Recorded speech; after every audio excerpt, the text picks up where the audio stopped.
Today I'm doing some yard work. Oh, sorry, I got some sweat on my eye. You know, oh, that burns. But yeah, I'm doing some tree work and stuff on the property. Cut down some trees and stuff.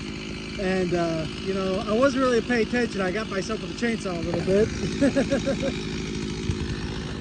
You know, that's a first. I think the last time I ever got a nick from the chainsaw was my tip of my boot or something like that. And that was years ago. But you know, I kind of wasn't really paying attention. Plus, like I kind of tripped a little bit. And it just barely touched my pocket, you know, and put a little tear on it. The chainsaw was on idle, but the chain still spins a little bit unless you lock it, you know. I didn't have it locked. But just another beautiful day here in Pennsylvania. Just getting some yard work and stuff done. Trying to get the trees out of the way so I can continue filling this all in. And then once I get these sheds and stuff moved out of the way, get the rest of these trees cut down. There's a lot of good saw logs in here, which I'm going to get cut down and ready to go to the mill. And get this all filled in. And I got all the utilities to run, and I'm going to put basically 3 pads in right here behind me. So there'll be like 3 tiny houses that can get rented out. So some plans I'm working on, but it's all work in progress. You know, before I fire up my bulldozer to push some of those trees into a pile, I'm going inside to get a drink of, sit here, you know, cool off a little bit and enjoy the view.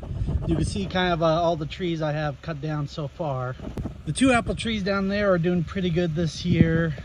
Same thing with that apple tree there. That's doing really good this year. When I get time, I want to do a few more apple trees. I can't put apple trees where there's not enough really dirt. You know, I got to spread some topsoil there so the grass will at least grow. But like right here next to the driveway is really nice, thick topsoil all through there, which I could plant some more apple trees and stuff. There's also pear trees that do okay here in Pennsylvania. I want to try a couple of those. I know they have some breeds that survive very well here in Pennsylvania. I want to see what other like fruit trees we can do up here in Pennsylvania. I believe I've heard of a type of orange tree that they have been able to breed with something so it can survive the winters here in Pennsylvania. But I gotta, when I'm to that point, I gotta talk to one of those. I can't remember the name of them. The people that sell like trees like that. There's a name for them I can't remember right now, but talk to one of them and they know what trees and what things can survive here. And eventually up on my upper property I want to do a nice big greenhouse, you know, so I can try my hand at like strawberries and blueberries and things like that. I know blueberry plants do okay here in Pennsylvania. They don't have to be in a greenhouse, but if I could put them in a greenhouse, that'd be a better chance of them growing and not having to deal with the frost we get towards the end and beginning of summer.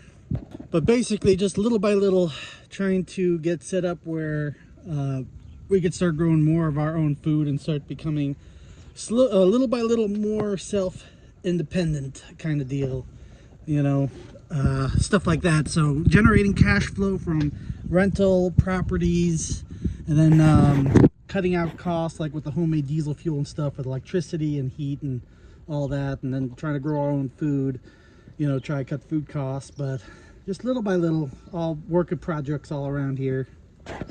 It is kind of cool where you can watch some of the thunder lightning storms go by where we're facing.